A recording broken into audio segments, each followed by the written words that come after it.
Yasar YouTube channel இணையதள YouTube வழியாக நமதூர் நிகழ்ச்சிகளை உங்கள் மொபைல் போனில் கண்டுகளிக்க உடனே யாசர் யூடியூப் சேனலை லைக் செய்து சப்ஸ்கிரைப் செய்து கொள்ளுங்கள்.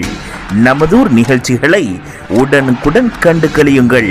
முடிந்தால் மற்றவர்களுக்கு ஷேர் செய்யுங்கள்.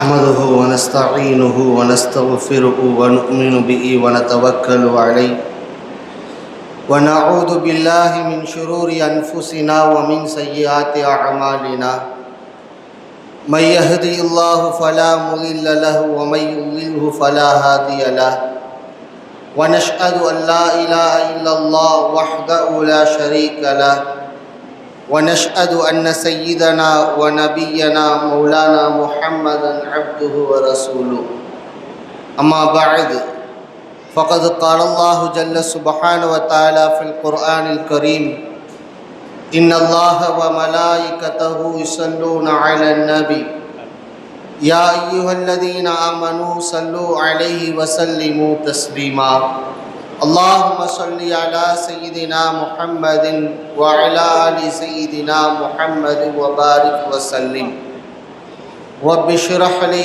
صدري ويسر لي أمري واحلل عقدة من لساني يفقهوا قولي. நிறைந்த நல்வாழ்வை நித்தமும் நல்கி கொண்டிருக்கும் வல்லோன் அல்லாஹ் ஒருவனுக்கு புகழ் அனைத்தும் உண்டாகுக. அவரது சலாத்தும் சலாமும் கண்மணி நாயகம் ஸல்லல்லாஹு அலைஹி வஸல்லம் அன்னவர்களின் மீதும் அவர்களின் அடிச்சுவடுகளை பிசகாமல் பின்பற்றி வாழ்ந்த சத்திய சஹாபாக்கள், நாதாக்கள், சுஹதாக்கள், நல்லோர்கள், குறிப்பாய் இங்கு குழுமி இருக்கின்ற நம் அனைவரின் மீதும் அல்லாஹுவின் அன்பும் அருளும் கருணையும் கரிசனமும் என்றென்றும் குன்றாமல் நின்று நிலவட்டுமாக. ஆமீன். ஆரம்பமாக அழகானதொரு இந்த இனிய நிகழ்விற்கு தலைமை பொறுப்பு ஏற்று சிறப்பான முறையில் நடத்தி கொண்டிருக்கக்கூடிய பள்ளப்பட்டி வட்டார ஜமாத்துல் உலமாவுடைய தலைவர் கண்ணியமிகு மௌலானா மௌலவி அல்ஹாஜ் ஹலீலுர் ரஹ்மான் பாக்கவி ஹஸ்ரத் அவர்களே, இந்நிகழ்விற்கு சிறப்பு விருந்தினராய் வருகை தந்திருக்கக்கூடிய மாநில ஜமாத்துல் உலமா தலைவர் சங்கைக்குரிய அமீருல் உலமா அவர்களே, இன்னும் இந்நிகழ்ச்சிக்கு முன்னிலை வகித்து கொண்டிருக்கக்கூடிய சங்கைமிகு உலமா பெருமக்களே, வருகை தந்திருக்கக்கூடிய பெரியோர்களே, தாய்மார்களே, சிறார்களே, இளைஞர்களே, ஆரம்பமாய் உங்கள் அனைவருக்கும் என் சலாமினை தெரிவித்துக் கொள்கிறேன். அஸ்ஸலாமு அலைக்கும் வரஹ்மத்துல்லாஹி வபரகாத்துஹு. ஆஷிகுர் ரசூல் பேரவையின் சார்பாய் தொடர்ந்து வசந்த மாதத்தை வரவேற்கக்கூடிய நிகழ்ச்சி என்பது ஒவ்வொரு ஆண்டும் நடத்தப்பட்டு வருகிறது. இந்நிகழ்வின் நோக்கம் நாம் எதிர்நோக்கி இருக்கக்கூடிய ரபீஉல் அவ்வல் மாதத்தின் மாண்பினை, மகத்துவத்தை உணர்ந்து அந்த மாதத்தை அடைகின்ற நாம் எப்படி அதை பயன்படுத்தி கொள்ள வேண்டும், நாயகத்தின் மீது அதிகமாய் ஸலவாத்து ஓதுபவர்களாய் மாற வேண்டும், பெருமானாரின் மீது நாம் கொண்டிருக்கக்கூடிய நேசம் என்பது அதிகரிக்க வேண்டும், நாயகத்தின் மீது நாம் வைத்திருக்கக்கூடிய மரியாதை, கண்ணியம் என்பது அதிகரிக்க வேண்டும்.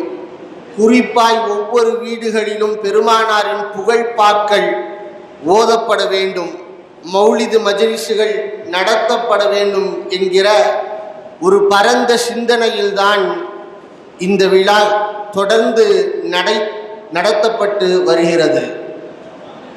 கண்ணியமானவர்களே, இது போன்ற மீலாது மஜ்லிஸுகள் யார் நடத்துகின்றார்களோ, யாரெல்லாம் அதில் பங்கெடுத்துக் கொள்கிறார்களோ அவர்களுக்கு அல்லாஹ் மகத்தான கூலிகளை வைத்திருக்கின்றான். மிகப்பெரிய பாக்கியவான்களாய், பரக்கத்திற்கு சொந்தக்காரர்களாய் அருளுக்குரித்தானவர்களாய் அவர்கள் இருக்கிறார்கள். இமாம்கள் கிதாபுகளில் எழுதுகிறார்கள், இஸ்லாத்தின் மிகப்பெரிய விரோதியானவன் அபூ லஹப். அவனை சபித்து அல்லாஹ் ஒரு சூறாவியை இறக்கியிருக்கிறான். தப்பத் யதா அபீ லஹப், அபூ லஹபுடைய 2 கரங்களும் நாசமாகட்டும் என்று சொல்லி அல்லாஹ் சூறாவையை இறக்கி வைத்திருக்கின்றான். கியாமத்து வரை சபிக்கப்பட்டவனாய் ஆக்கப்பட்டவன் தான் அபூ லஹப். அந்த அபூ லஹப் மறைந்ததற்கு பின்பு அப்பாஸ் ரலியல்லாஹு அன்ஹு அவர்கள் கனவு ஒன்றை காண்கிறார்கள். அதில் அபூ லஹப் வருகிறான். அபூ லஹபை பார்த்த அப்பாஸ் ரலியல்லாஹு அன்ஹு கேட்கிறார்கள், உன் நிலை எப்படி இருக்கிறது? அல்லாஹுவை எப்படி பெற்றுக்கொண்டாய்? அபூ லஹப் கூறினான், நான் எந்த நலவுகளையும் பார்க்கவில்லை, எந்த நல்ல நன்மைகளையும் அனுபவிக்கவில்லை. நரகத்தில் கடும் வேதனைகளை தண்டனைகளை அனுபவித்துக் கொண்டிருக்கிறேன். ஆனால் ஒவ்வொரு திங்கட்கிழமை என்றும் என்னுடைய சுட்டு விரலில் இருந்து ஒரு மதுரமான நீர் வரும். அதை நான் பருகுவேன். ஒரு சின்ன ராகத், ஒரு சின்ன மன அமைதி அதன் மூலமாக ஏற்படும். இதை தவிர வேறு எந்த இன்பமும் எனக்கு அல்லாஹ் வழங்கவில்லை என்பார். சொல்லிவிட்டு இந்த இன்பத்திற்குண்டான காரணத்தையும் அபூ லஹப் குறிப்பிடுவான். நான் ஒரு நாள் என்னுடைய அடிமை பெண் சுவைபா ஓடோடி வந்து என்னிடத்தில் கூறினாள், உங்கள் சகோதரருடைய மகன் அப்துல்லாவிற்கு ஒரு ஆண் குழந்தை பிறந்திருக்கிறது, முஹம்மது என்று பெயர் சூட்டி இருக்கிறார்கள் என்று சொன்ன மாத்திரத்தில் மகிழ்ந்து போய் சுவைபாவை நோக்கி விரல் அசைத்து கை நீட்டி உன்னை உரிமையிடுகிறேன் என்று சொன்னேன். அந்த செயலின் காரணமாகத்தான் அல்லாஹ் இந்த வாக்கியத்தை எனக்கு வழங்கியிருக்கிறான் என்று அபூ லஹப் குறிப்பிடக்கூடிய செய்தியை பார்க்கிறோம். இந்த நிகழ்வை அடிப்படையாய் கொண்டு ஏராளமான இமாம் பெருமக்கள் சொல்லித்தரக்கூடிய கருத்து அல்லாமா இப்னுல் ஜஸரி ரஹ்மத்துல்லாஹி அலைஹி அவர்கள் சொல்கிறார்கள், ஃபைதா கான ஹாதல் காஃபிர் அல்லதி நஸலல் குர்ஆனு பிதம்பிஹி ஜூஸிய ஃபின்னாரி பிஃபரஹி லைலத மௌலிதின் நபி ஸல்லல்லாஹு அலைஹி வஸல்லம். அபூ லஹப் ஒரு காஃபிர், அல்லாஹ்வால் சபிக்கப்பட்டவன். அப்பேற்பட்ட மோசமான அபூ லஹபே நாயகம் பிறந்து விட்டார்கள் என்கிற பெருமானாரின் பிறப்பு செய்தியை கேட்டு மகிழ்ந்து போய் அவன் உரிமையிட்டதின் காரணமாய், ஒரு நல்ல அமலை செய்ததின் காரணமாய் நரகத்தில் இருந்தாலும் கூட அல்லாஹ் அவனுக்குண்டான கூலியை வெகுமதியை கொடுத்தான் என்று சொன்னால் ஃபமா ஹாலுல் முஸ்லிமில் முவஹ்ஹிதி மின் உம்மத்திஹி ஸல்லல்லாஹு அலைஹி வஸல்லம் யஸுர்ரு பி மௌலிதிஹி வ யப்துலு மா தஸிலு இலைஹி குத்ரத்துஹு ஃபீ முஹப்பத்திஹி. பெருமானாரின் உம்மத்தில் கட்டுப்பட்ட காலம் முழுக்க சஜிதாவில் அல்லாவிற்கு மாத்திரம் தன் நெற்றியை வைத்திருக்கக்கூடிய சிரம் பணியக்கூடிய ஒரு ஏகத்துவவாதி ஒரு முஸ்லிமுடைய நிலை என்ன? பெருமானார் பிறப்பை எண்ணி மகிழ்ந்து பெருமானார் பிறந்த நாளிலே தன்னால் இயன்ற அளவிற்கு தன் சக்திக்கு உட்பட்டு தன்னால் முடிந்த செலவுகளை செய்யக்கூடிய நற்காரியங்களை செய்யக்கூடிய அவருக்குண்டான கூலியை அல்லாஹ் கொடுத்து விடாமலா போகுவான், கண்டிப்பாய் கொடுப்பான் என்று சொல்லிவிட்டு இப்னுல் ஜஸரி ரஹ்மத்துல்லாஹி அலைஹி சொல்வார்கள், இன்னமா யகூனு ஜஸாஉ மினல்லாஹில் கரீமி அய்யுத்கிலஹு பிஃضலிஹில் அலீமி ஜன்னாத்தின் நஈமி. சுவனம் ஒன்றுதான் அதற்குண்டான கூலி. அப்பேற்பட்டவர்களுக்கு அல்லாஹ் சுவனத்தையே பாக்கியமாய் கொடுப்பான். பெருமானாரின் மௌலிதை எண்ணி, மீலாதை எண்ணி, பிறந்த நாளை எண்ணி மகிழ்ந்து அதில் என்ன நல்ல அமலை தன்னால் செய்ய முடியுமோ அதை செய்பவர்கள், அது சதக்காக்களாக இருக்கலாம், சின்ன சீர்டிகளை வழங்குவதாக இருக்கலாம், பெருமானாரின் பெயர்களில் புகழ்பாக்களை பாடுவதாக இருக்கலாம், இது போன்ற மஜ்லிஸுகளை நடத்துவதாக இருக்கலாம், ஸலவாத்துகளை ஓதுவதாக இருக்கலாம். தன் சக்திக்குட்பட்டு யார் எதை செய்தாலும் அவர்களுக்கு அல்லாஹ் கட்டாயம் கூலி கொடுப்பான். அந்த கூலி சோடமாகத்தான் இருக்கும் என்று இப்னுல் ஜஸரி ரஹ்மத்துல்லாஹி அலைஹி அவர்கள் சொல்லிக் கொடுப்பதை பார்க்கிறோம். ஏராளமான உலமாக்கள் மீலாது நபி கொண்டாடுவதை குறித்து, மௌலிது மஜ்லிஸ்கள் நடத்தப்படுவதை குறித்து, அதற்குரிய சவாபுகளை குறித்து நமக்கு சொல்லிக் கொடுக்கிறார்கள். அல்லாமா ஷா வலியுல்லா முஹத்திஸ் தஹ்லவி ரஹ்மத்துல்லாஹி அலைஹி அவர்கள் வாழ்ந்த காலத்தில் மிகப்பெரிய முஜத்திதாய், சீர்திருத்தவாதியாய், அனாச்சாரங்களை களைந்து உலகத்தில் சுன்னத்துகளை நிலைநாட்டியவர்களாய், இந்த இந்தியாவிற்கு ஹதீஸ்களை கொண்டு வந்தவர்களாய் இருந்த அல்லாமா ஷா வலியுல்லா முஹத்திஸ் தஹ்லவி ரஹ்மத்துல்லாஹி அலைஹி அவர்கள் அத்துர்ரு ஸமீன் ஃபி முபஷ்ஷிராத்தின் நபியில் அமீன் என்கிற கிதாபில் சொல்றாங்க. அவருடைய வாப்பா அப்துர் ரஹீம் தஹ்லவி ரஹ்மத்துல்லாஹி அலைஹி அவர்களும் மிகப்பெரிய ஃபகீஹாக திகழ்ந்தவர், மிகப்பெரிய ஆன்மீகவாதியாக திகழ்ந்தவர். பலமுறை நபிகள் நாயகம் ஸல்லல்லாஹு அலைஹி வஸல்லம் அவர்களை கனவில் பார்த்தவர்கள். சில சமயங்களிலும் கனவுக்கும் நினைவுக்கும் அப்பாற்பட்ட ஒரு நிலையிலே, ஆன்மீக நிலையிலே அவர்களை பார்த்து பெருமானாரிடம் இருந்து அவருடைய முபாரக்கான முடியையும் கூட வாங்கிய சிறப்பினை பெற்றவர்கள் அப்துர் ரஹீம் தஹ்லவி ரஹ்மத்துல்லாஹி அலைஹி. ஷா வலியுல்லா தஹ்லவி ரஹ்மத்துல்லாஹி அலைஹி சொல்றாங்க, எங்க அத்தா அப்துர் ரஹீம் தஹ்லவி ரஹ்மத்துல்லாஹி என்னிடத்தில் சொன்னார்கள், குந்து அஸ்னஉ தஆமன் ஃபி அய்யாமி மௌலிதின் நபி ஸல்லல்லாஹு அலைஹி வஸல்லம், பெருமானார் பிறந்த நாட்களிலே என்னால் முடிந்த சீரணிகளை, என்னால் முடிந்த உணவுகளை தயார் செய்து எல்லோருக்கும் பங்கிட்டு கொடுப்பது என்னுடைய வழக்கம். சொல்வது அப்துர் ரஹீம் தஹ்லவி ரஹ்மத்துல்லாஹி அலைஹி. அப்படித்தான் ஒரு நாள் வீட்டுக்கு சென்று பார்த்தேன், ஏதேனும் இருக்கிறதா என்று. கொண்டக்கடலை மாத்திரம்தான் இருந்தது. சரி, அதை தயார் செய்வோம் என்று உணவு தயார் செய்து எல்லோருக்கும் சீரணியாய் வழங்கிவிட்டேன். பெருமானார் பிறந்த தினத்தன்று அப்துர் ரஹீம் தஹ்லவி ரஹ்மத்துல்லாஹி அலைஹி சொல்றாங்க, அவர்கள் வாடிய முகத்தோடு ஏக்கத்தோடு கவலை தோய்ந்தவர்களாய் ஒரு நல்ல உணவை தயார் செய்து பெருமானாருடைய மீராதுக்கு கொடுக்காமல் ஒரு அற்பமான உணவை போய் நாம் கொடுத்து விட்டோமே என்கிற கவலையில் தூங்கச் செல்கிறார்கள். நான் கண்மூடினேன். தூக்கத்திலே பெருமானார் ஸல்லல்லாஹு அலைஹி வஸல்லம் அவர்களை கண்டேன். நபி ஸல்லல்லாஹு அலைஹி வஸல்லம் அவர்களை பார்த்தேன். சஹாபாக்களோடு புடைசூழ அமர்ந்திருக்கிறார்கள். நான் பார்த்தேன், நாயகம் ஏதோ எடுத்து சாப்பிட்றாங்க, சஹாபிகளுக்கு முன்ன கொடுக்கிறார்கள். நான் போய் பக்கத்தில் பார்த்தால் எந்த கொண்டக்கடலையை பெருமானாரின் மீளாதை முன்னிட்டு எல்லோருக்கும் பங்கிட்டு கொடுத்தேனோ அதே கொண்டக்கடலையை நாயகம் உண்ணுகிறார்கள், தன் அருமை தோழர்களுக்கு உண்ண கொடுத்து கொண்டிருக்கிறார்கள். இதை கண்டு நான் மற்றற்ற மகிழ்ச்சி அடைந்தேன் என்று சொல்லி அப்துர் ரஹீம் தஹ்லவி ரஹ்மத்துல்லாஹி அலைஹி சொல்ல, ஷா வலியுல்லா தஹ்லவி ரஹ்மத்துல்லாஹி அலைஹி அவர்கள் தங்கள் கிதாபிலே அத்துர்ரு ஸமீன் ஃபி முபஷ்ஷிராத்தின் நபியில் அமீன் என்கிற கிதாபிலே பதிவு செய்திருக்கக்கூடிய செய்திகளை பார்க்கிறோம். நம் முன்னோர்கள் மீலாதுகளை கொண்டாடி இருக்கிறார்கள். அதில் நாயகத்திற்கு எவ்வளவு மாண்புகளை சேர்க்க முடியுமோ, தன்னால் எவ்வளவு நல்ல அமல்களை செய்து நாயகத்தின் மஹப்பத்தை பெரிய முடியுமோ அத்தனை அமல்களையும் செய்திருக்கிறார்கள். ஷா வலியுல்லா முஹத்திஸ் தஹ்லவி ரஹ்மத்துல்லாஹி அலைஹி ஃபியூதுல் ஹரமைன் என்கிற கிதாபில் எழுதுறாங்க, இன்றைக்கெல்லாம் சவுதியிலும் மக்காவிலும் மதீனாவிலும் பார்க்கிறோம் அல்லவா, அங்கெல்லாம் மீலாது நடக்கிறது இல்லை, அங்கெல்லாம் மௌலிது ஓதப்படுவதில்லை, இங்கதான் புதுசா நடக்குது, இதுவெல்லாம் பித்அத் என்று சொல்கிறார்கள் அல்லவா. ஷா வலியுல்லா முஹத்திஸ் தஹ்லவி ரஹ்மத்துல்லாஹி அலைஹி அவர்கள் எழுதுகிறார்கள், சொல்கிறார்கள், குந்து கப்ல லாலிக பி மக்கத்தல் முஅல்லமா ஃபி மௌலிதின் நபி ஃபி யௌமி விலாதத்திஹி, நான் பெருமானார் பிறந்த தினத்திலே மக்காவிலே நான் இருந்தேன். வன்னாசு யுஸல்லூன அலன் நபி வ யذ்குரூன இர்ஹாசாத்தி இல்லதி லஹரத் ஃபீ விலாதத்திஹி. அப்பொழுது மக்கா எப்படி தெரியுமா இருந்தது, பெருமானார் பிறந்த தினத்தை கண்ணியப்படுத்தும் பொருட்டு மக்கள் எல்லாம் புடைசூழ பெருமானாரின் ஸலவாத் ஓதுபவர்களாய் இருந்தார்கள்.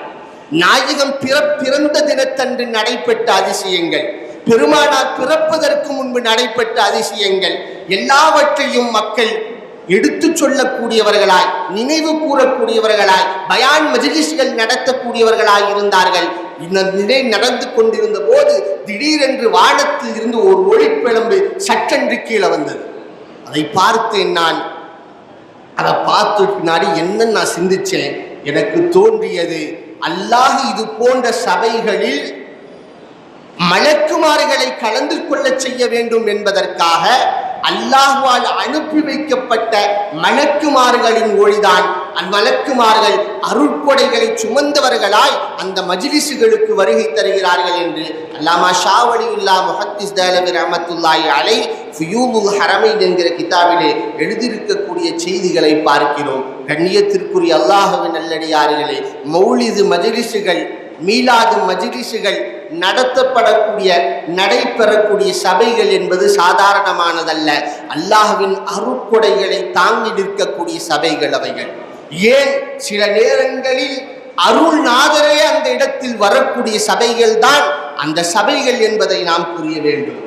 ஷமாயிமே இம்தாதியா என்கிற கிதாபிலே அல்லாமா இம்தாதுல்லா முஹாஜிர் மக்கி ரஹ்மத்துல்லாஹி அலைஹி, யார் இவர்கள்?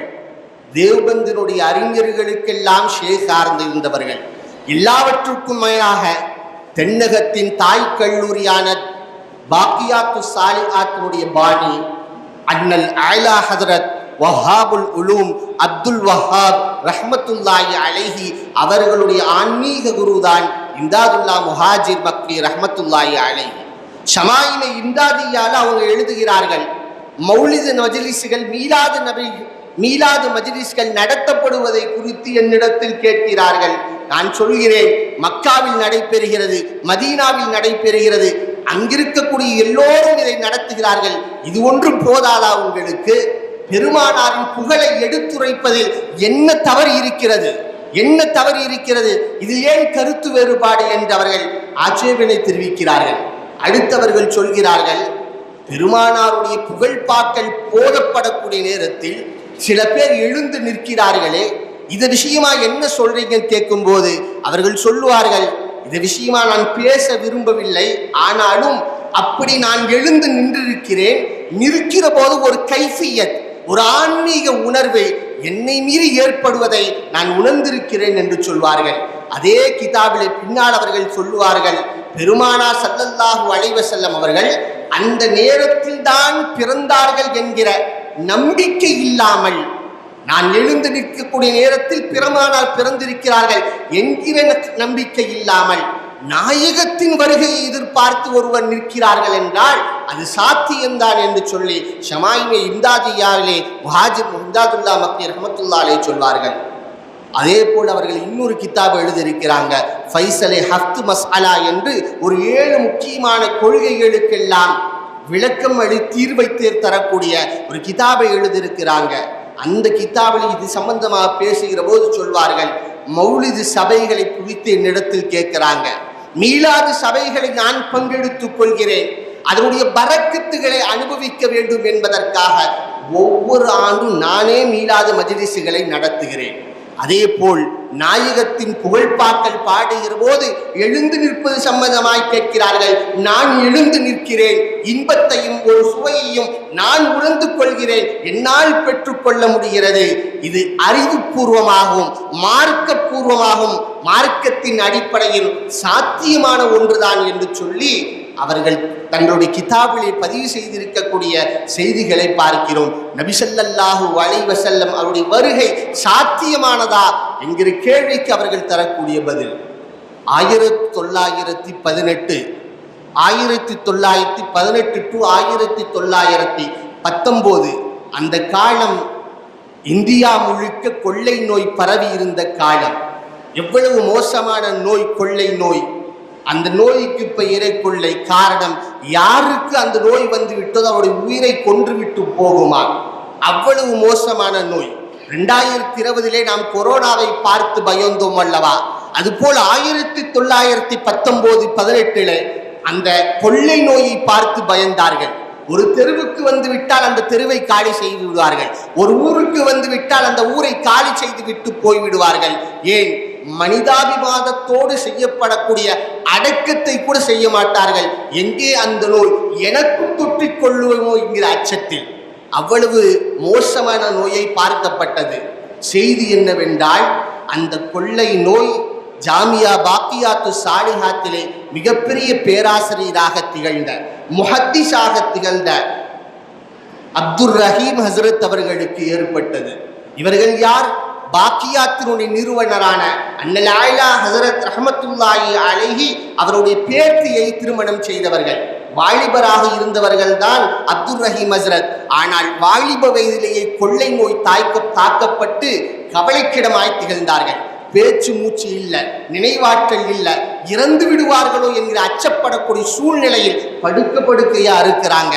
பக்கத்தில் அண்ணல் ஆயலா அமர்ந்திருக்கிறார்கள்.